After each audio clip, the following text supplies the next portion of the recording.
ni un minuto, quiero que vayamos un poco al grano de lo que estamos diciendo. Para pasar, perdón. Allá.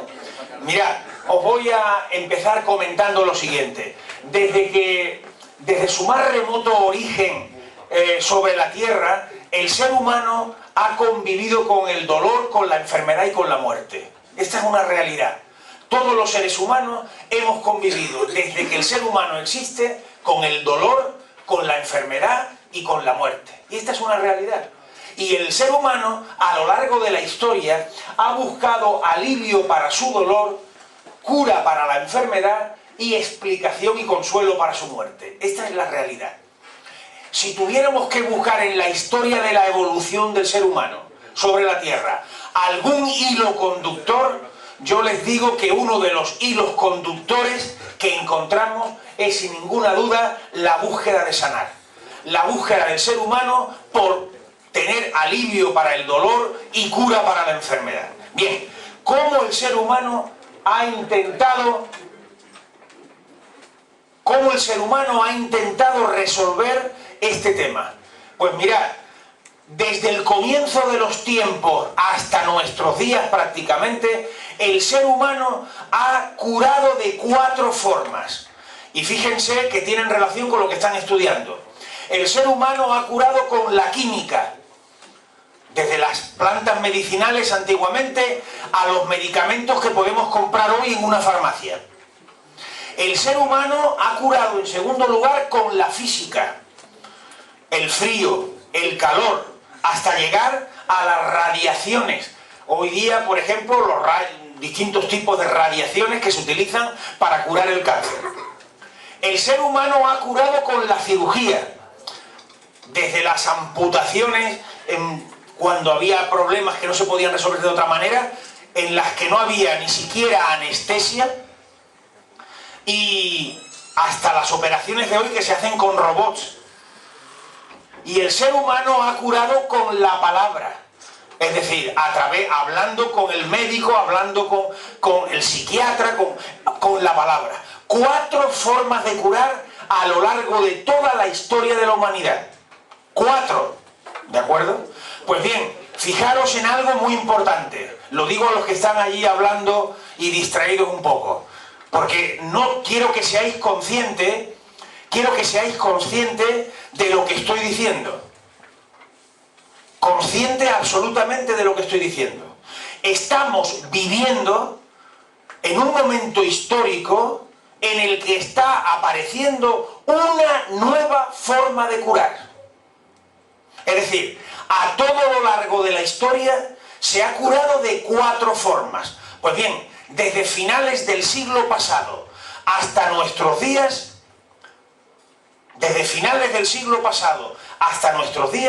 se está descubriendo, se está encontrando una 5ª forma de curar. Esto es un hito fundamental en la historia de la humanidad. Es decir, por eso pido atención para que seáis conscientes de lo que estoy diciendo. La historia no podemos ni contar hacia atrás los miles y miles de años. Pues bien, en los últimos 50, prácticamente, estamos descubriendo una nueva forma de curar. ¿Y cuál es esa nueva forma de curar? Pues mirad, se está curando con células y tejidos corporales. Con las células y los tejidos corporales se está curando. Y entonces eso se hace por algo que se llama la ingeniería tisular, que es crear en el laboratorio tejidos artificiales. Pues mirad una cosa. Este es el grupo no completo, el grupo de ingeniería tisular que tenemos en la Facultad de Medicina de Granada. ¿Qué hemos hecho nosotros en estos tiempos, en los últimos 10 años? Pues en los últimos 10 años nos hemos dedicado a construir en el laboratorio tejidos artificiales para curar. Tejidos artificiales para curar. Y hemos construido córneas artificiales. Y hemos construido mucosa oral artificial. Y hemos construido piel artificial. Y hemos construido nervios artificiales. Y los hemos publicado, como se hace en la ciencia, en revistas internacionales. ¿De acuerdo? Bien. Y fijaros, ¿cuál es el tejido primero que hemos construido para llevar a la clínica? Pues hemos construido esta zona anterior del globo ocular que se llama la córnea. la córnea es lo que da a la luz, lo que da al exterior del globo ocular. Esta zona, ¿de acuerdo? Entonces es una zona que puede estar alterada por muchos problemas. Entonces, mirad, las úlceras, por ejemplo, si a uno le cae algo en el ojo cáustico, por ejemplo, ácido o lo que fuese, pues produce unas úlceras, complica esta región y dificulta la visión. Bien, hasta ahora se venía utilizando el trasplante, pero el trasplante tiene sus problemas. Por eso nosotros nos dedicamos a intentar construir en el laboratorio una córnea artificial. Y efectivamente, les voy a explicar muy esquemáticamente qué pasaba con esa córnea artificial. Mirad, la córnea artificial cuando la vemos al microscopio tiene tres capas. Una capa superior, que es un epitelio estratificado, una capa inferior que da a una cámara que hay en el ojo, que se llama la cámara anterior, y luego aquí un tejido con otra serie de células. ¿Qué hicimos nosotros para fabricar la córnea artificial? Pues hicimos tomar una pequeña biopsia de esta región, un pequeño trocito de tejido de esa región, y entonces extraímos los distintos tipos de células. Y esas células las cultivamos en el laboratorio y las pusimos a crecer. Le dimos como, venga, muchos alimentos para crecer, ¿de acuerdo? Y empezaron a crecer, ya tenemos... Esto es como hacer una receta. Lo que hacer una córnea artificial es como hacer un pastel, ¿de acuerdo? Entonces tenemos los ingredientes. Si yo fuera arguiñano, tendría en la mesa, pues, 4 pocillos, 3 pocillos, cada uno de ellos con los 3 tipos de células, ¿de acuerdo? Y luego buscamos una zona intermedia que se pareciera a esta. Y después de muchos años de trabajo, logramos que los geles es un material pues, un poco más blando, formado por fibrina, que es un material que hay en la sangre, y por agarosa, que es un material concretamente que le da una cierta dureza, logramos un equilibrio y pudimos preparar perfectamente esta zona intermedia. Y entonces, fijaros, aquí tenemos un recipiente con, estos que están amarillos son nutrientes. Aquí tenemos un pocillo con unos poros para que puedan entrar los nutrientes. Y entonces hicimos como un pastel, varias capas. Primera capa, las células de abajo, aquí las pusimos. Segunda capa, el gel que habíamos fabricado con fibrina agarosa y con las células que hay ahí. Tercera capa, el epitelio.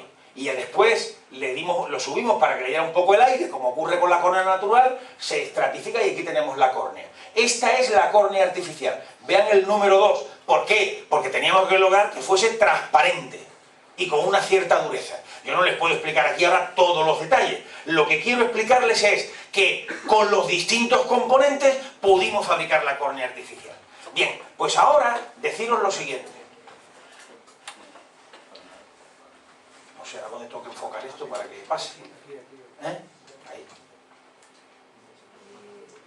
No soy capaz. No sé. ¿Le puedo dar desde ahí?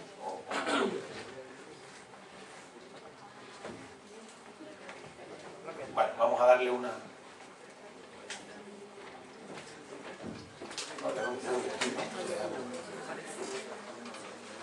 Bueno, no te preocupes. ¿Y eso? Bien. Es que no se puede dar. Bien, mirad por ejemplo. Aquí os pongo otro ejemplo que no es la córnea. Esto es un gran quemado. Un gran quemado. Quiero decir, las quemaduras, los grandes quemados es un gran problema. Porque muchas veces, por supuesto, se muere inmediatamente. Pero en otras ocasiones, estos grandes quemados, pues tienen que ser, miren, hay que sustituirle la piel. Aquí tenemos un tumor también de piel. Pero bueno, ¿qué es lo que necesitamos? Pues a veces tenemos que crear piel artificial. Porque hasta ahora se pone piel de cadáveres o algunas otras cosas para que se pueda mantener. Entonces nosotros, con el material que habíamos inventado y desarrollado en el laboratorio, hemos construido también piel artificial. Sí, la siguiente. Bien, aquí vemos cómo construimos la piel artificial. No os voy a explicar otra vez el proceso, simplemente veáis en la rata de laboratorio, cuando ponemos la piel artificial, a los 10 días es todavía así, pero mirad a los 40 días cómo se ha integrado esa piel artificial. Es decir, la piel artificial que hemos creado en el laboratorio nuestro, pues resulta que restituye completamente. Eso es muy importante y ahora estamos tratando de llevar, lógicamente, esto a los pacientes. Vamos a seguir, por favor. Bien, lo mismo hemos hecho con los nervios artificiales. Hemos creado en el laboratorio nervios artificiales. Es muy importante los accidentes de tráfico, se producen ruptura de los nervios. Entonces, lo que hace falta es poner una especie de tubo de nervio artificial entre un extremo y otro. La siguiente, por favor. Pues, fijaros, nosotros hemos desarrollado, aquí tenemos el tubo, y hemos puesto el material de fibrina agarosa con unas células madre, mesenquimales, un tipo de células madre, que hemos podido... Y vemos cómo se regeneran los axones de los nervios. Y además cómo se mielinizan, es decir, que están desarrollándose bien desarrollados. Y os puedo contar, no lo he podido traer, la siguiente, por favor. No lo he podido traer, pero os puedo contar algo verdaderamente que espero que me podáis creer. Una de las cosas más emocionantes que yo he vivido en el laboratorio, junto con las personas que trabajamos en el laboratorio, es cuando pusimos estos nervios artificiales a la rata. Entonces a la rata en las patas traseras, a una le cortamos el nervio y la pata la arrastraba. En la otra se lo cortamos, pero le pusimos el nervio artificial. Entonces vimos cómo la rata, cuando ha pasado el tiempo, se subía con la pata del nervio artificial, es decir, la recuperaba perfectamente. Es emocionante ver eso, porque dice, bueno, no sé si nuestro nervio artificial será bueno o no del todo, pero algo mejora, tenemos que perfeccionarlo, ¿de acuerdo? Bien, y también este experimento, creedme que también fue uno de los que nos produjo en el laboratorio una gran emoción, porque os voy a decir, no creáis que la gente que trabajamos en los laboratorios somos personas frías, calculadoras, nos emocionamos, nos enfadamos, nos alegramos, como pasa como todo el mundo, porque somos personas normales. Bien, pues mirad, estas son células madre de la grasa que tenemos por muchos sitios, algunos, bueno, ahí está. Pues bien, nosotros logramos en el laboratorio que esta grasa, que aparentemente no sirve para nada, y es una célula muy importante, las células madre de la grasa, la pudimos transformar en neuronas. Fíjense, cuando nosotros vimos al final esta neurona con su axón, con su prolongación nerviosa, realmente fue una gran emoción. Es decir, ver que una célula de la grasa se transforma en una neurona del sistema nervioso.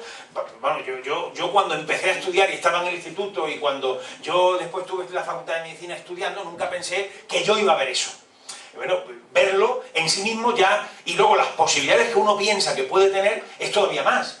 Por eso os digo que este es un campo verdaderamente novedoso, nuevo, que nosotros estamos intentando desarrollar en la medida de lo posible, lo mejor que podemos, en nuestro medio, que es Granada, y que es, en este caso, la Facultad de Medicina en la Universidad de Granada. Adelante. Gracias. Hay otra forma de hacer tejidos artificiales. Esta es otra modalidad de córnea que se puede hacer artificialmente, y es utilizar la estructura de un animal y quitarle las células animales y ponerle células humanas. Eso se llama descelularización. Es decir, yo puedo coger la córnea de cerdo, y fuimos a los mataderos y tomamos las córneas de los cerdos. Resulta que las córneas de los cerdos son muy parecidas a los humanos. Se dice que del cerdo todo es bueno, y ahora hay que decir hasta la córnea. Bien, la córnea del cerdo, por tanto, le quitamos las células del cerdo y le pusimos células humanas. ¿De acuerdo? Y entonces tenemos perfectamente una córnea que tiene el armazón del cerdo, pero con células humanas. Esto es un nuevo modelo. Mirad, aquí tenemos la córnea del cerdo, digamos así, vacía, con las células vacías, pues se la hemos quitado, y aquí le ponemos las células nuevas, que son las células humanas. Aquí tenemos las células vacías, los huecos, aquí tenemos con las células humanas. Esto todavía no lo hemos desarrollado mucho, pero es otra vía también de construir tejidos artificiales. Por favor, la siguiente. Bueno, y os quiero decir algo muy importante. La Unión Europea, nosotros vivimos en la Unión Europea, a veces siempre nos acordamos de la Unión Europea por muchas cosas, pero a veces no pensamos que la Unión Europea, sobre la población que formamos la Unión Europea, es muy garantista. Aquí hay algunos sillones vacíos. Si queréis pasar por aquí. Bien, la Unión Europea es muy garantista. Y la Unión Europea quiere, sobre todo, que antes de que se prueben este tipo de tejidos artificiales en los pacientes, antes de que se pruebe, se tiene que tener garantías de que no van a hacer daño. ¿Me explico? Y por tanto exige una cosa que se llama un ensayo clínico. Es decir, exige probarlo en un ensayo clínico. Un ensayo clínico es probarlo en una serie de pacientes, un número pequeño, y comprobar que no produce daño. Esto es muy importante. La Unión Europea ha declarado que los tejidos artificiales son medicamentos, y por tanto tienen que pasar por ese ensayo. Sí, la siguiente, por favor. Sí, ¿puede ser? Bien, bueno, quiero decir que entonces nosotros, esto lo pongo porque quiero que seáis conscientes de que se ha hecho en Granada. Es decir, fijaros, nosotros concretamente en el laboratorio hemos sido, por tanto, los primeros que hemos podido desarrollar una córnea artificial completa y además algo más importante, y es que nos autoricen, que no es nada fácil, poderlo poner en paciente. Y en los hospitales de Granada se están poniendo estas córneas artificiales de forma, en un ensayo, para hacer un estudio en 20 pacientes. Y después analizar si producen efectos negativos, positivos y demás. Yo, si pongo esta diapositiva, son dos cosas. Para que seáis conscientes que se está haciendo en Granada. Que yo creo que eso es muy importante, que a veces creemos que las cosas se hacen fuera. Lo ha dicho muy bien vuestro profesor. No, se pueden hacer donde hay posibilidad de hacerlo, sin más. Ahora os pondré algunos otros ejemplos de eso. Y segundo, porque es la primera vez que una noticia vinculada al campo de la histología y esto, os le dan 5 columnas en un periódico. Pues yo me quedé muy sorprendido, pero vamos a pasar ya de diapositiva, porque no quiero que me siga sorprendiendo. Bueno, quiero decir también una cosa, la investigación la hacemos concretamente con la ayuda pues, de distintas entidades, el Fondo de Investigación Sanitaria, el Instituto de Salud Carlos III, la universidad, la Iniciativa de Terapias Avanzadas, es decir, que la investigación no sale tampoco porque un día nos levantamos por la mañana y decimos, oye, ¿hoy qué voy a hacer? Me voy a poner a hacer esto, no, hay que pedir dinero para hacerla, te dan dinero para hacerla, un poco, mucho regular, lo que te den, y con lo que le den a uno tiene que trabajar y hacerlo. Eso es lo importante. Seguimos. Mirad, esto que os pongo aquí lo he traído a propósito. Esta es mi cartilla escolar de cuando yo era estudiante de bachillerato.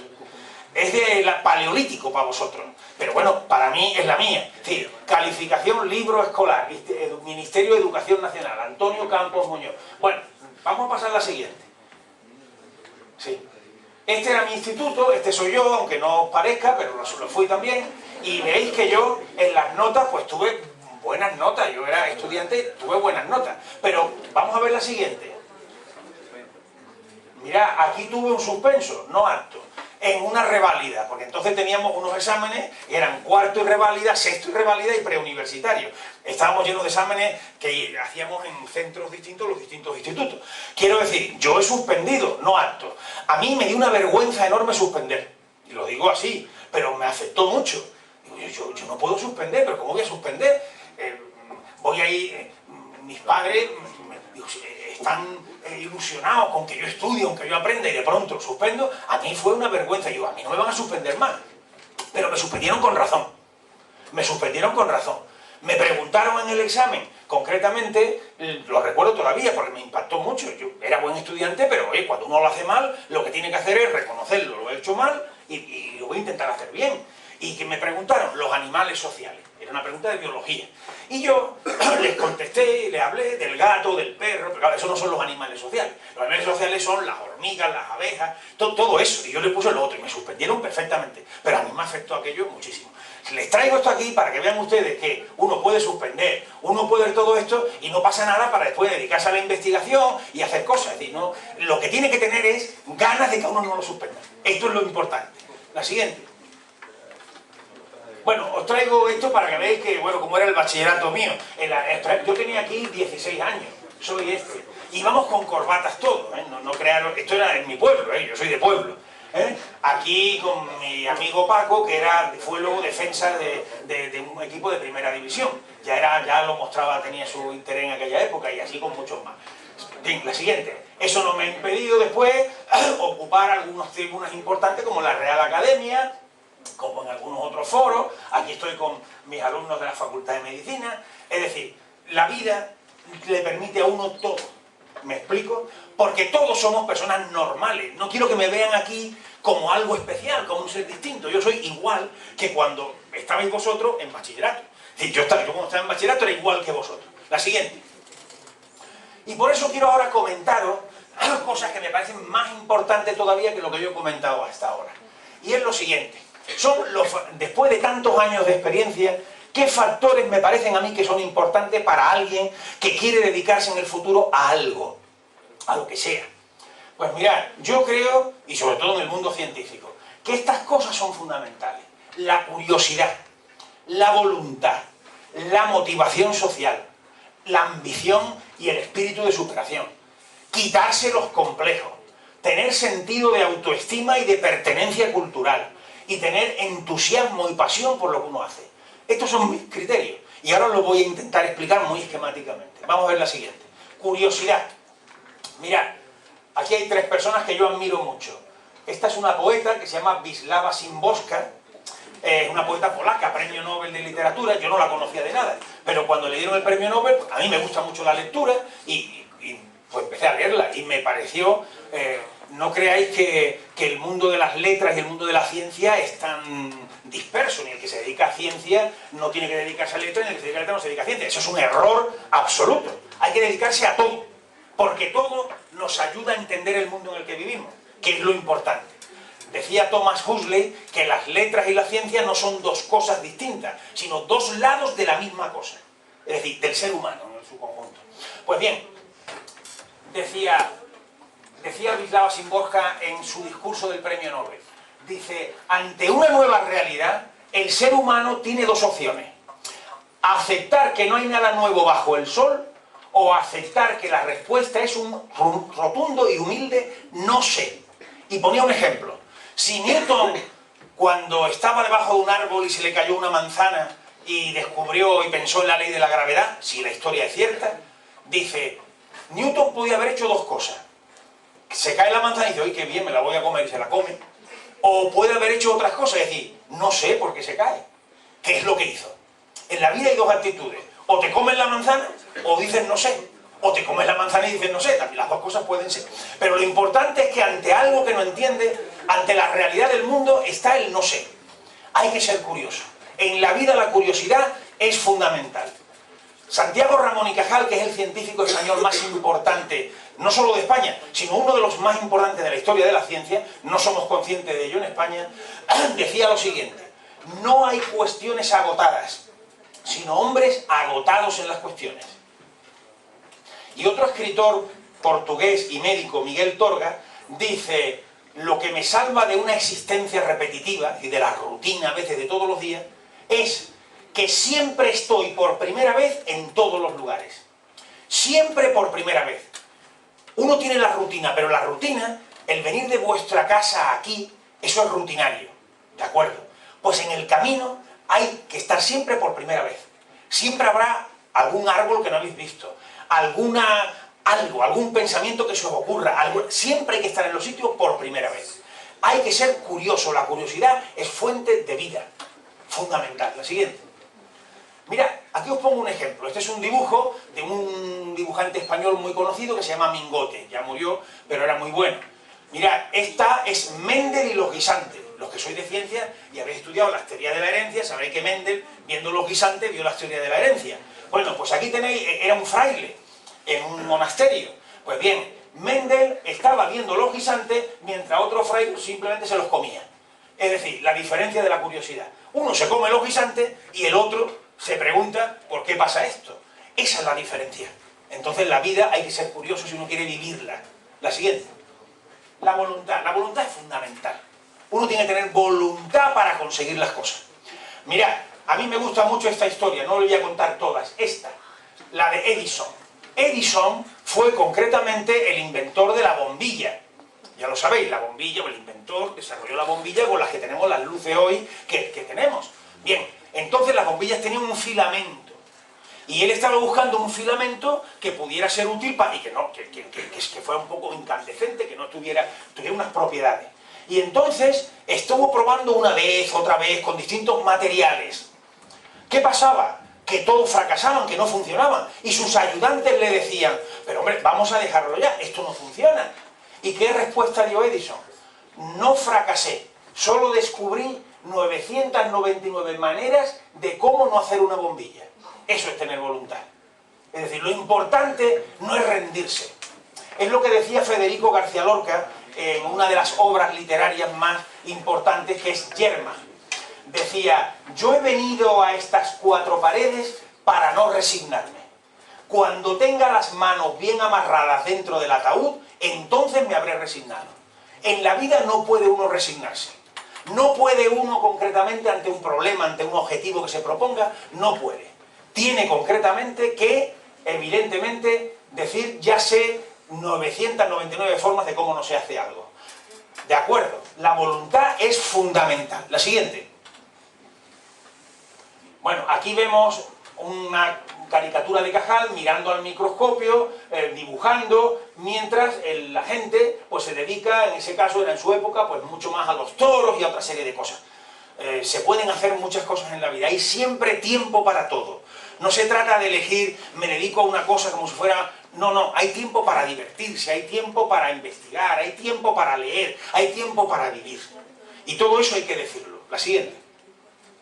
Motivación social. Mirad, nosotros no trabajamos solo por nosotros mismos, porque nosotros no somos solo elementos aislados. Vivimos en una sociedad, vivimos en un país, vivimos en un contexto. Decía Santiago Ramón y Cajal: la ciencia no tiene patria, pero los científicos sí. A mí me paga la sociedad española. A los profesores vuestros les paga la sociedad española. Con sus impuestos.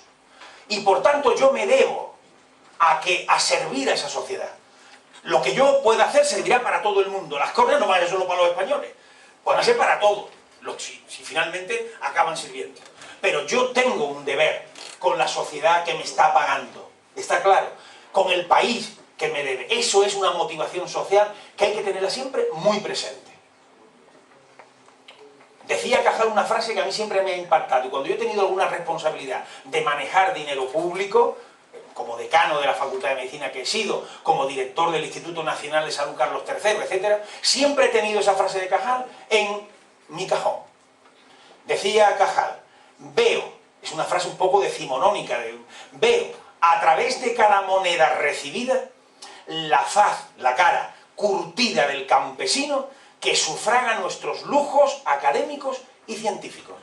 Es decir, tienes que ver a través de cada moneda que te gastas, que te dan, la cara de la gente que te la está pagando. Y eso es una motivación fundamental en tu trabajo.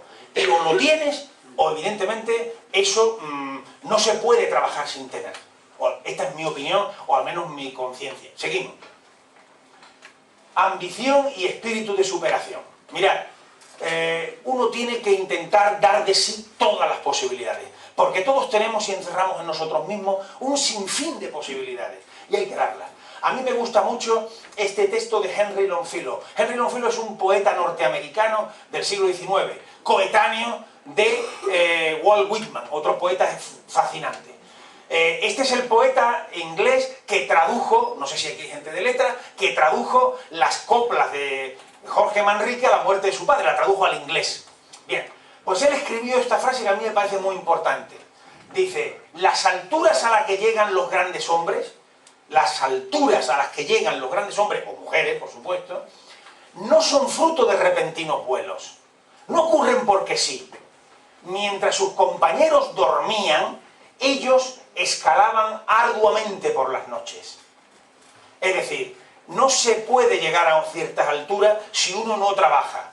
Habrá gente que duerma, pero uno tiene que trabajar, uno tiene que proponérselo. Uno tiene que decir: yo ahora pues voy a estudiar inglés, yo ahora voy a aprender estadística, yo ahora voy a hacer esto. Y esas cosas, esas horas que uno le quita también a otras cosas, que al final no se las quita, porque se las quita uno muchas veces a la nada, son fundamentales en el logro de los propósitos que uno se pone en la vida. La siguiente. Esta es una cosa que a mí me parece fundamental. En España es fundamental. Carecer de complejos. A veces yo tengo la sensación de que en nuestro país muchas veces parece como si fuésemos de tercera división. ¿Pero por qué tenemos que tener complejos de que somos de tercera división? Como si aquí los únicos que hicieran ciencia, arte, cine, lo que sea, van a ser los norteamericanos, los ingleses, los alemanes, los franceses. ¿Pero por qué?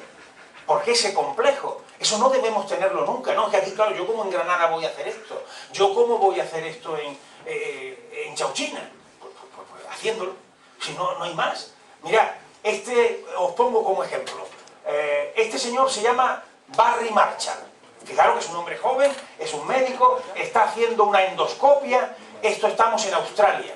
Y estamos en Australia en un pequeño hospital, vamos a poner la siguiente, en un pequeño hospital de 450 camas, un hospital pequeño. Esto no es el hospital Mount Sinai de Nueva York, no es la Clínica Mayo de Rochester, no, es un hospital pequeño. Y este hombre, que tuvo el premio Nobel de Medicina en el año 2006, lo tuvo por hacer una cosa que miles de personas en grandes hospitales, en grandes sitios, no había visto. Una de las enfermedades más graves de siempre ha sido la úlcera gástrica. Yo he visto de joven cómo se quitaban los estómagos, se operaban, y lo he visto en el laboratorio, con unas úlceras enormes, unas úlceras gástricas. Y libros sobre las teorías de la úlcera gástrica ni os cuento lo que había. Pues bien, Barry Marshall se da cuenta que a sus enfermos que están en su sala, de un hospital pequeño, como podría ser el hospital que puede haber en Motril, o como puede ser un hospital, pues no sé, de una ciudad pequeña de 400 camas, pues resulta que a los enfermos que tienen úlcera, cuando les coincide la enfermedad con otro problema, que puede ser pues el problema que sea, que tiene que ser tratado con antibióticos, mejoran de la úlcera. ¿Cómo es? Y esa es la pregunta. Hay que estar, es curioso, mira, observa, ve, le da lo mismo el sitio en el que está y se da cuenta que con antibióticos la úlcera se cura. Dice, ¿será que habrá una bacteria ahí o algún agente bacteriano que es el que yo estoy matando con los antibióticos y por eso se curan los ulcerosos? Y efectivamente, logró aislar en las úlceras un agente que se llama el Helicobacter pylori, Y entonces hizo una cosa muy curiosa.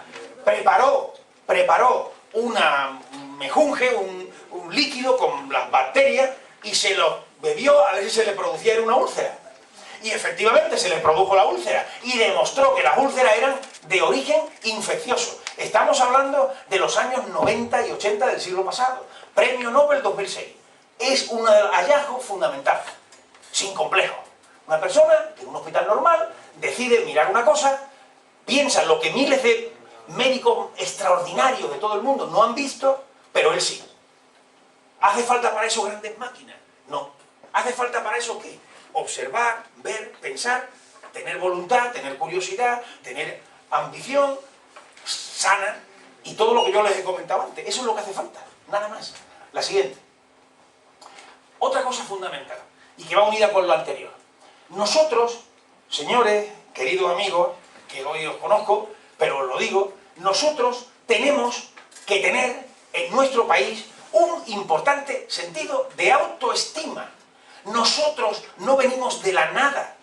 Nosotros tenemos un país, afortunadamente, es el nuestro, en España, donde tenemos una importantísima tradición científica y literaria y de todo tipo. Es un país de los que ha contribuido a conformar el mundo, con sus cosas positivas, también algunas negativas, como todos. Pero es un país con una enorme tradición, que desconocemos por completo y que por tanto no sentimos que lo que hacemos forma parte de nuestra tradición, de nuestra propia tradición. Nosotros no venimos de la nada. Mirad, aquí tenemos por ejemplo personas como Antonio de Gimbernat, uno de las personas que en su día vio la forma de cómo operar todas las hernias. Aquí tenemos a Félix de Azara. ¿Quién conoce a Félix de Azara? ¿Nadie? Félix de Azara es la única persona que cita a Darwin en sus libros, porque es el precursor de la teoría de la evolución, con un libro que se llama Los pájaros del Paraguay, donde estudia, porque estudió allí, todas las evolución de los picos de los pájaros, y es el único que cita a Darwin. Es un biólogo que hay que citar. Celestino Mutis, el que descubrió, el que identificó gran parte de toda la flora americana, íntimo amigo de Linneo. Yo les contaré una pequeña anécdota. Linneo es el que clasificó todas las especies biológicas. En la Universidad de Uppsala, de donde era Linneo, de la ciudad de Uppsala, que es donde está enterrado en su catedral, es el biólogo, es el más importante del siglo XVIII que clasificó las plantas, los animales, todo. Bueno, pues yo fui a la biblioteca de la universidad y me encuentro dos cuadros al fondo. Uno de ellos es el cuadro de Linneo, no puede ser de otra manera, estaba en Uppsala, pequeño. Y otro al lado, grande, de Celestino Mutis. De Celestino, y yo, ¿pero qué hago aquí? Celestino Mutis en Uppsala, en la tierra de Linneo, y más grande que Linneo. Esto es increíble. Llego aquí a la Facultad de Ciencias de la Universidad de Granada y le digo al decano, digo, hombre, que no tengáis aquí ni un cuadro ni una placa de Celestino Mutin, para que lo sepan los estudiantes de biológica de nuestra universidad, me parece anormal. Quiero decir, nosotros tenemos una tradición cultural. ¿Sabéis vosotros? Bueno, no hablo ya de Ramón y Cajal, de Pío del Río Ortega, que descubrió 2 de las células del tejido nervioso. ¿Sabéis que este señor que está aquí, Fidel Pagés, es el que inventó en un hospital de Melilla la anestesia epidural, que es la anestesia que más se utiliza en el mundo? La anestesia epidural para el parto, para tantas cosas, la inventó en un hospital de Melilla. ¿Quién lo sabe? ¿Lo sabía alguien de aquí? No. ¿Y por qué no lo sabemos? Pues porque nosotros mismos, en nuestro propio país, no asumimos nuestra propia tradición. Y así podíamos seguir. Estos señores de aquí han inventado recientemente el síndrome de Brugada, que es la muerte súbita que a veces ocurre en los deportistas. Que habéis visto, ha muerto súbitamente en un campo de fútbol. Pues muy bien, estos señores saben por qué. Son los que lo han averiguado. Jesús San Miguel, el que ha descubierto recientemente los tratamientos para la leucemia. Y así podíamos seguir. Por tanto, sentido de autoestima y de pertenencia a una cultura científica. Eso también hay que tener. La siguiente. Entusiasmo y pasión. Jamás se hizo ni puede hacerse nada sin las pasiones. Uno tiene que vivir apasionado por lo que hace. Y yo les voy a decir más. Yo he sido decano de la Facultad de Medicina. Muchas veces venían los alumnos, algunos alumnos que desgraciadamente por los puntajes y demás no ingresaban en la facultad. Y venían deprimidísimos. Con razón, yo lo entiendo. Y les dije, ¿qué podemos hacer? Digo, primero, hay que intentar siempre estudiar lo que a uno le gusta. Pero si no, lo que hay que hacer es que te guste lo que hagas. Si no, busca el gusto en lo que estás haciendo. Porque lo que estás haciendo lo habrá. Si le pones la pasión suficiente, las ganas suficientes, el deseo suficiente, el estímulo suficiente. ¿De acuerdo? Eso es fundamental. La siguiente. Bien, curiosidad, voluntad, motivación social, ambición y espíritu de superación, carencia de complejo, sentido de autoestima, entusiasmo y pasión y, por supuesto, esfuerzo y trabajo. Eso lo doy por hecho. Todo eso es importante si uno quiere desarrollar una actividad en cualquier ámbito. Yo lo pongo un poco en la ciencia, pues es el que estamos hablando en ese ámbito, pero vale para todo. La siguiente. Y vamos a terminar. Mirad, este es un cuadro que todo el mundo conoce, que son Las Meninas de Velázquez, una obra maestra universal. ¿De acuerdo? Bien. Este es un dibujo del dibujante Mingote, que representa a Velázquez. Aquí está Velázquez, ante el caballete, aquí está Velázquez, y aquí por la puerta van entrando todos los personajes que van a formar parte de Las Meninas. Y dice, este era un humorista, un dibujante, dice, hay días en los que no se le ocurre a uno nada. Fijaros el simbolismo que tiene ese dibujo. Hay días que no se le ocurre a uno nada. ¿Qué quiere decir eso? Están entrando por la puerta los que van a formar parte del cuadro. Es decir, todos los días son días en los que puede surgir una obra maestra. Todos los días son días en los que puede ocurrir algo maravilloso. En los que siempre está la oportunidad de hacer algo. Y la siguiente, otra obra maestra, otra obra de otro maestro de la cultura española, Francisco de Goya, que se representa a sí mismo, ahí, y dice arriba, aún aprendo. Es decir, el tiempo de aprendizaje es toda la vida. Toda la vida se puede estar aprendiendo. Toda la vida se puede seguir buscando horizontes. Yo creo que eso es fundamental. Yo, desde luego, os digo una cosa. Desde que yo era estudiante de bachillerato hasta hoy, yo no he perdido nunca ni la curiosidad ni el deseo de saber. Argé, lo que es el símbolo de este instituto. Por tanto, esa es mi invitación. Y os digo más. Os voy a contar para terminar, ya con eso terminamos, os digo más, para terminar una cosa. Un día fui a una conferencia que dio un premio Nobel en la Universidad de Granada de Literatura, José Saramago, que ha muerto hace unos años, y dijo una cosa que me impactó totalmente en su conferencia. Mirad, dice, siempre he tenido a alguien sobre mí, alguien que ha condicionado mi vida. Y todo el mundo me dice, ¿quién quién será la persona que tiene tanta influencia sobre José Saramago. Siempre he tenido encima de mí a alguien que ha condicionado mi vida. Y dice, el que yo podría ser si lo intentase. El que yo podría ser si lo intentase. Es decir, a ti mismo, con todas las posibilidades que tú tienes, encima de ti, condicionando tu vida. Eso es fundamental. A mí me pareció maravilloso, porque yo creo que en la vida, todos y cada uno de nosotros tenemos 1000 posibilidades que si las intentamos, las podemos conseguir. Y esas posibilidades tienen que estar condicionando nuestra vida presente. No porque alcancemos todas, pero por lo menos porque nos aproximemos a ellas. Muchas gracias a todos.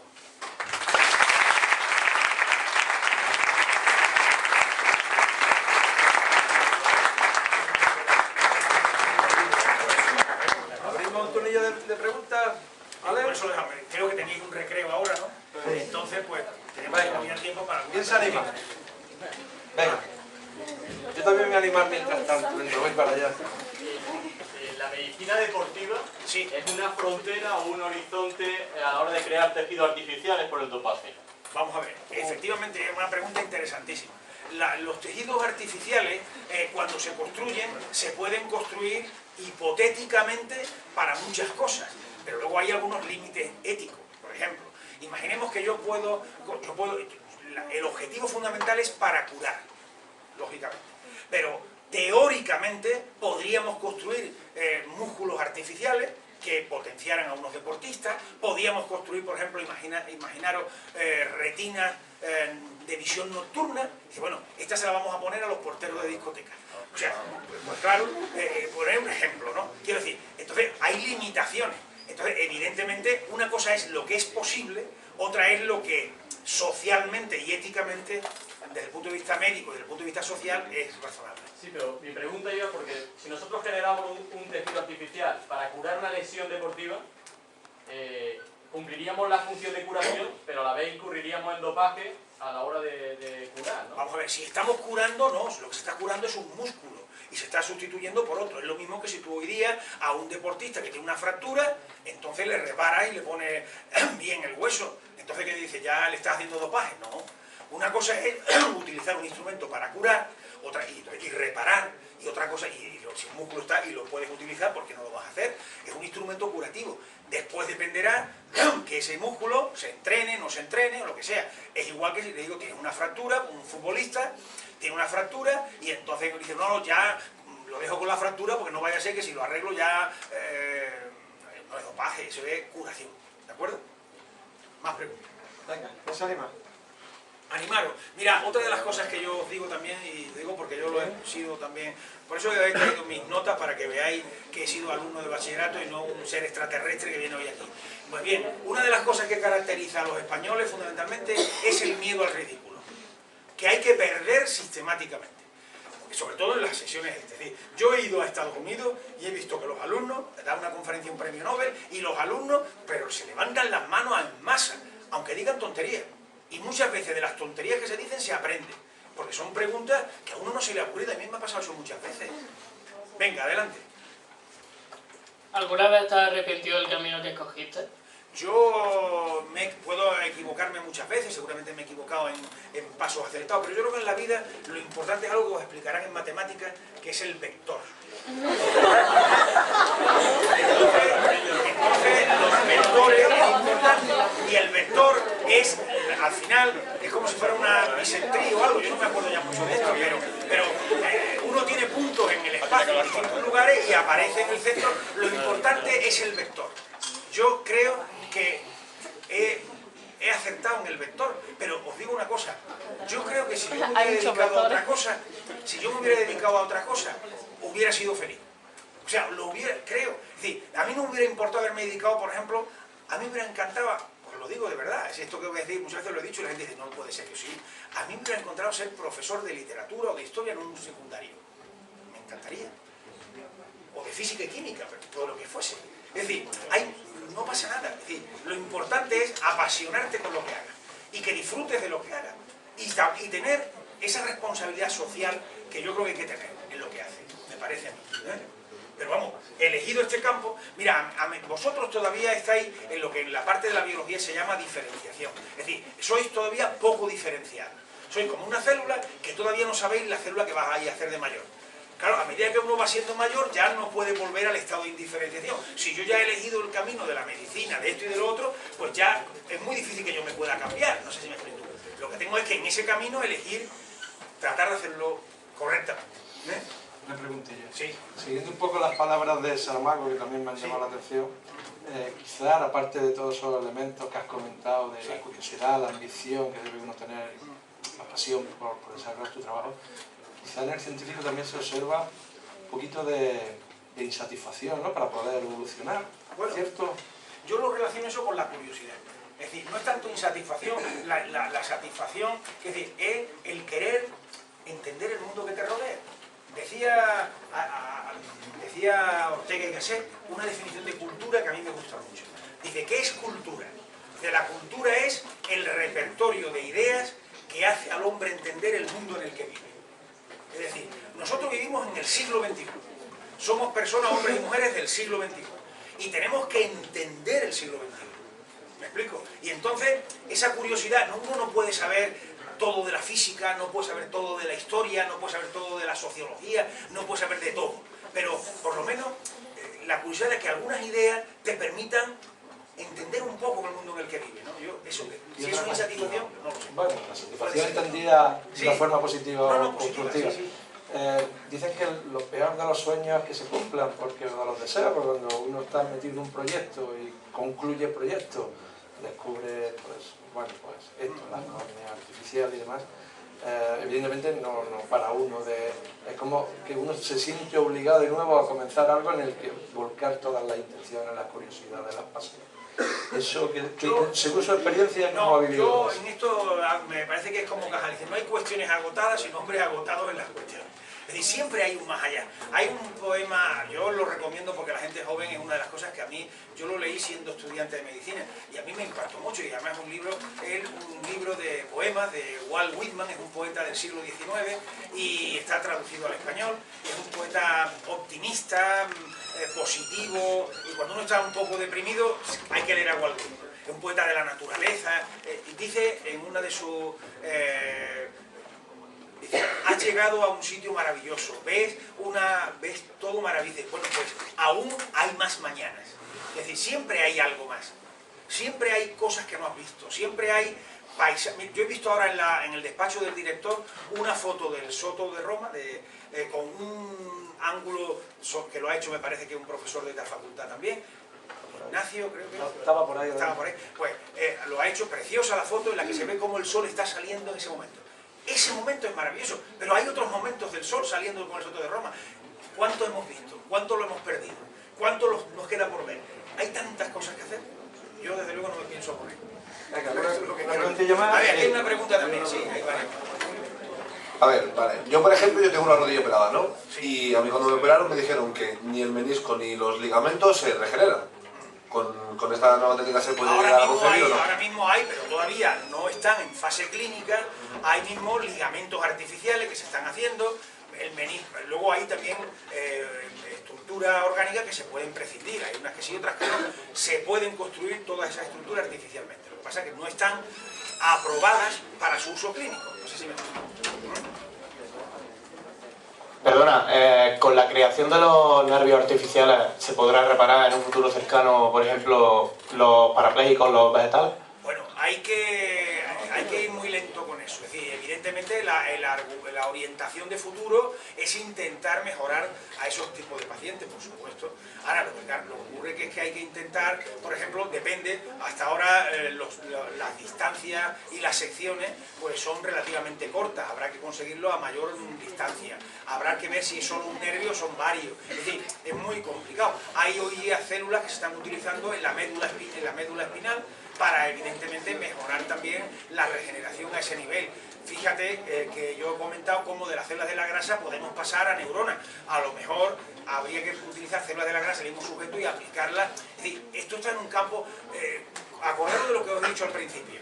El ser humano ha curado de 4 formas y estamos empezando ahora al comienzo de utilizar una nueva forma de curar. No le pidamos a los comienzos que sean ya etapas finales, ¿de acuerdo? Un momentito. En las células neuronales, como has dicho, las neuronas que se pueden regenerar, si les pudiésemos implantar esas neuronas a las personas que han perdido por sobredosis, ¿podría afectar en el comportamiento o algo? Ya que, por así decirlo, se han quedado un poco tontos, es decirlo mal, pero... La neurona no solamente es una célula, o sea, en sí misma. Lo importante del sistema nervioso son las conexiones que establezcan las neuronas. De momento, ya lo he comentado con vuestro compañero antes en la pregunta anterior, es decir, nosotros podemos tener esas neuronas. Ahora bien, de ahí a que nosotros podamos tener circuitos de neuronas, podamos integrarla adecuadamente, eso todavía queda mucho trecho. Bueno, pues damos por finalizado un momentito, que os queremos hacer entrega a don Antonio de un pequeño detalle. Muchísimas gracias. Muchas gracias por su asistencia y le damos un pequeño obsequio. Muchas gracias.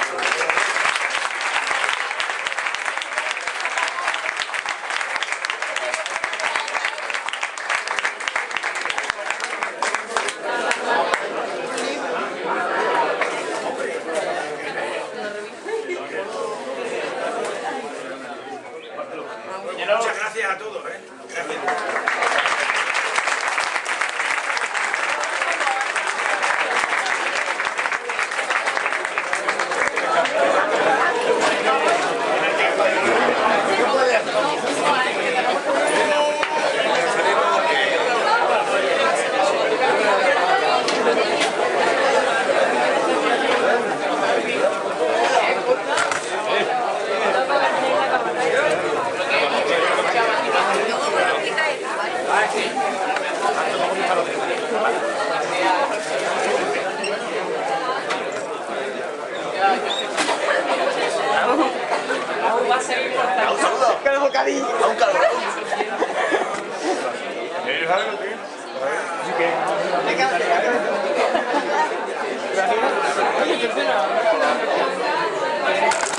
¡Yo!